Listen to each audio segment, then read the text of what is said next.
Hey, hey, hey. Hi, Facebook peeps. Sorry I'm a little bit late today. I got a bit lost in my days and things with all the school holidays and I completely forgot it was Monday.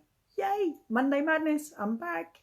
Um, yeah, I'm going to talk about magnesium today. I said last week that I was going to talk about magnesium, and I've been sort of learning a lot about it as part of my process. As you all know, when you become a parent, you learn a lot. So, just for those who aren't aware, I'm Vicky Terrazzano. I'm live in Melbourne, and it's a Monday night. And today we're talking about magnesium. Who needs it? What's it for? What's it do? How does it benefit you? And specifically, how is it relevant to me and mine? And why have we been learning about it recently? So that's all fun. Um, so yeah, hi Mel, how you doing, gorgeous? Sorry, it's a really late one, but it's going to be quick, I promise. So it's all about magnesium, and a bit like anyone who was watching a couple of weeks ago, I did a live about omegas and the benefits of omegas and how they help everybody out. And today I wanted to talk a little bit about magnesium because a lot like omegas, magnesium is actually in every cell of your body, and it kind of every cell needs it to function, just like with the omegas. 60% of the magnesium in your body is actually in your bone, but the rest of it is in muscles, soft tissue, and fluids, even blood. So it is literally everywhere, and it really does sort of make a lot of difference to what happens. Why is that? Well, magnesium is what they call a cofactor. So it's a helper molecule, and it actually helps for all the reactions done by the enzymes in your body. So I've made a little list of some of the main things it's involved in that people may or may not know about. And then I just wanted to sort of summarize some of the sources, how you can take it, the benefits of taking it, and some of the research that's out there at the moment in relation to specifically autism and ADHD and how that relates to, sort of what we're doing. But yeah, magnesium can help with energy creation. So that's the conversion of food into energy in your body. The cells in your body actually need magnesium in them to do that. It helps with protein formation, which helps create new proteins and amino acids. It works on gene maintenance, so it helps create and repair DNA and RNA.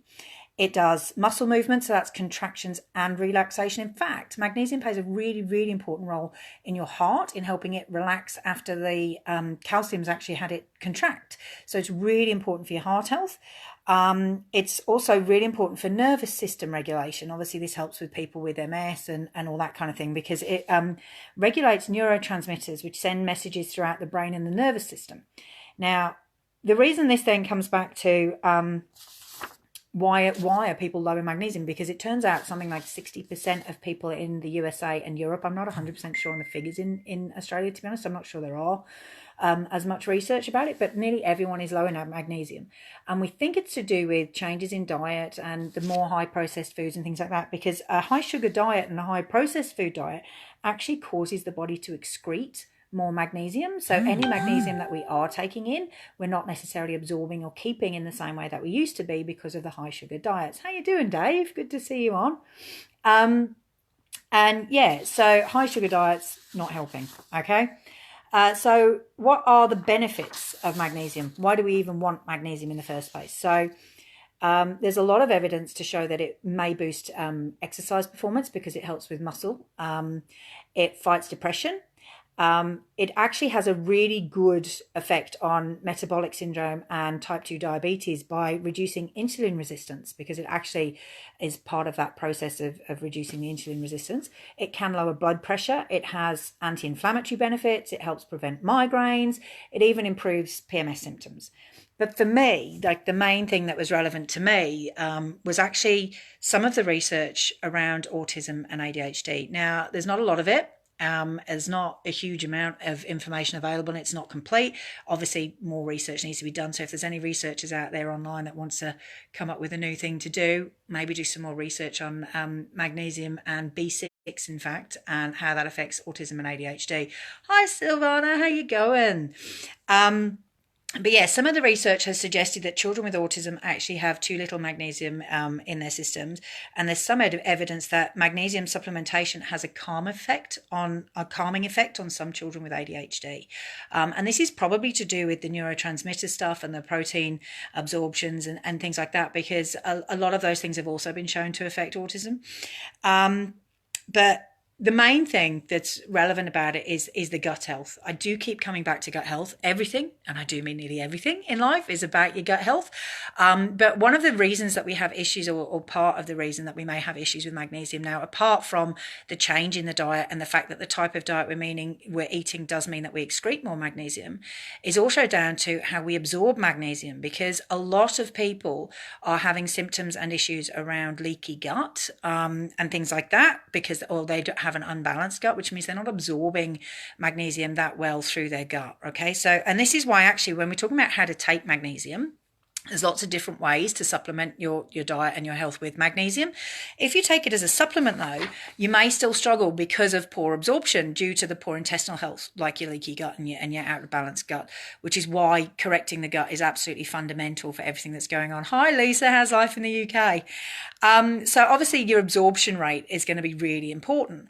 And we talk about, like, you know, different things that you can and might do in order to get magnesium. But one of the best ways is actually probably transdermal. Okay, so I wanted to talk to you a little bit about what that means. And to be honest, it's not a bad thing. It's a good thing, because it's an excuse to have more baths, to be honest. But transdermal, I'm going to read you a little extract from something the other day. So transdermal is simply absorption through the pores of the skin, such as in a bath, foot soak or spray, and is a very effective method to confidently increase magnesium levels in the body, particularly useful for relieving sore muscles and joints, reducing pain related to functional magnesium deficiency, and for replenishing depleted soft tissues. It also assists to help calm nerves and reduce systemic bodily stress. There is simply nothing else that so quickly, easily, and safely raises magnesium levels in the body. It is an essential catalyst for many enzyme reactions, especially in regard to cellular energy production, for the health of the brain and nervous system, and also for healthy teeth and bones. Magnesium is an impressive infection fighter and is necessary for the metabolism of carbohydrates, fats, and amino acids. You can also use a magnesium oil spray to enhance magnesium benefits. And this is the thing. Magnesium is also found in food, and I am going to give you a list of foods that it's in. And why you should maybe try and make sure that you've got those in your diet. But you're back to absorption is going to be key. And if you're supplementing with an oral magnesium supplement, that's great. If you've got magnesium in your diet, that's great. But if you've got a leaky gut, you're probably still going to be low in magnesium. And that can still lead to migraines. It can lead to all sorts of other things. And it really does affect your health overall, a lot like low omega levels will do the same thing. So food sources for magnesium, and these are actually in order of effectiveness or usefulness. So pumpkin seeds, spinach, Swiss chard, dark chocolate. Obviously everyone should focus heavily on the dark chocolate option, just saying. Black beans, quinoa, halibut, almonds, cashews, mackerel, avocado, and salmon. You'll notice some of those are also duplicated from the omega list. So a lot of those things actually also are quite high in omegas, or they're high in other good fats. So a lot of those foods are actually really good for us anyway. When we're back to the more greens you put in the day, the more you alkalize the body, the more, you know, everything's going to go, hey, Katya, how you going? I'm not even sure where you're living these days, but hi, it's good to see you. So yeah, that was what I've been looking into. I find it interesting, everything that I learn about autism and how it affects us and what we can do to improve, if you like, symptoms, for want of a better word, or sort of those things that make life a little bit harder. And yeah, a lot of the things that we're finding around that are that a lot of it is to do with gut health. A lot of the overwhelm, a lot of the sort of depression type issues or anxiety type issues, they're improved significantly with the right diet and the right support. So, you know, omegas and magnesium, huge, absolutely huge. If you absorb it through the skin as opposed to actually taking it as an oral supplement, you're just going to find that you get a more consistent level for starters. But also, to be honest, in today's world, I don't think any of us get enough time sitting down doing nothing. And I think any excuse to sit with your feet in a soak or to go in the bath is actually not a bad thing. Maybe just go in the bath, sit and listen to some music and absorb some magnesium and call it a day. You know, it's very, very good for you. So we try and do magnesium, either foot soaks or baths 3 times a week here. Not just for me, for the kids as well. It's really, really important for their health, for how they're going. And it seems to be having a big impact. And some of that, you know, particularly around bedtime, if you're trying to get them in the bath anyway, like it has a a real calming effect on them, which is great. And you can always drop a few drops of lavender oil in there, sort of help them sleep as well. And just sort of stick that in and see how that goes. But I just think, yeah, I'm learning a lot about protein absorption, and just sort of a lot of low levels of things seem to trigger a lot of the autistic tendencies. And yeah, small things that we can do to reduce those or help those, or, you know, just get rid of some of the overwhelm. I think it's easy for all of us in life to get overwhelmed, but particularly with autism, when you're young and you're still growing and learning and trying to get through it, overwhelm is pretty much your permanent state. So we're trying to do whatever we can to support that, and we're researching and researching and researching and reading and reading. And as I said last week, you know, I don't know everything. My research is not, it's not like I've gone in a lab and actually done research. I'm talking about reading and reviewing and doing blogs and checking other people's research and stuff like that. So if I say something and it doesn't quite sound right, or it doesn't match with something, you know, please jump on, tell me the information I don't know. You know, I'm drawing conclusions from what I've seen so far and what I've learned from what I've read, and I'm chatting about it because, you know, if I've misunderstood something, I really want to know. Like, I don't see this as, you know, I'm standing here saying I know everything about magnesium. I don't. I'm passing on what I've learned about magnesium, what I understand about it, so that if I've misunderstood, someone can correct me, because obviously it's important for me to know that. But also so that, you know, if it is something that you didn't know, I didn't know how magnesium worked or why it was important. I have been taking for several years, for various different reasons, B6 and magnesium, and I am only now learning that B6 and magnesium is actually used as an alternative therapy to help assist children with autism and ADHD in Canada and the US. And I was doing that for various other reasons and other symptoms, and I had no idea. So we're back to, sometimes your body knows what you need more than you do. And I think none of us listen to ourselves or our bodies anymore, nowhere near enough. And I think if you can do that, that's going to make a big difference to sort of where you're at.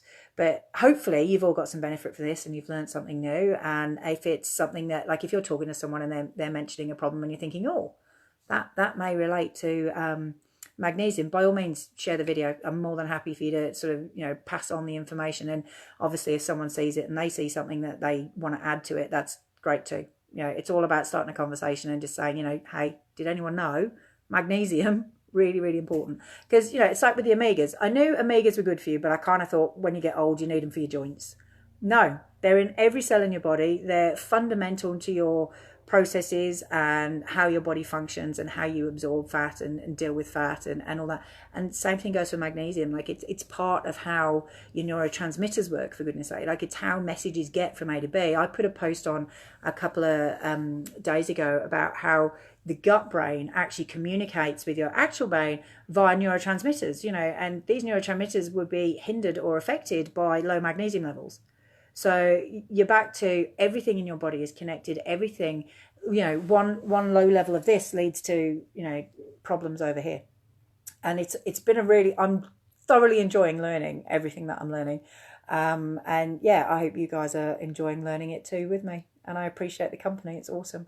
Does anyone have any questions or anything they particularly want me to cover next week? I was thinking I might do a little bit of a, you know, tips on getting your anxious child to sleep.